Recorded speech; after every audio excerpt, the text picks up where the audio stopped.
Mapagpalang araw po sa ating lahat mga kakalingap. Kung bago ka pa lamang sa aking channel baka pwede paki-subscribe, like, share. At huwag kalimutan suportahan ang ama ng ating Kalingap Rob na si Val Santos Matubang. Hiling ko lamang po ay pataposan ang aking video para malaman ang nilalaman nito.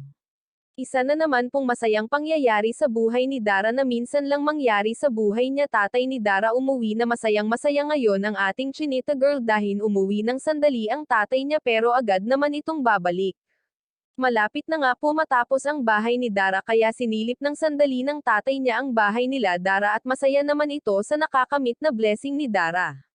Sa mga sponsor po ni Dara, sana wag kayo magsawang magbigay sa kanya dahil malaking tulong ito sa kanila lalo't wala silang magulang na tumutulong kaya deserve nila ang dumadating na tulong sa kanila galing kay Kalingap Rob at sa mga manunood.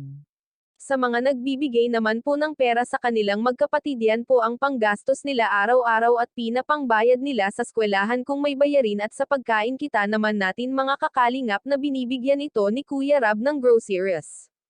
Kaya konti na lang ang kinakailangan bilhin nila sa bahay, siguro mga kakalingap pang sariling gamit na lang ang kailangan nila Dara. Kaya maraming salamat po sa suporta nyo sa Team Kalingap. Sana wag kayo magsawang manood ng aking video para updated kayo sa mga susunod na mangyayari.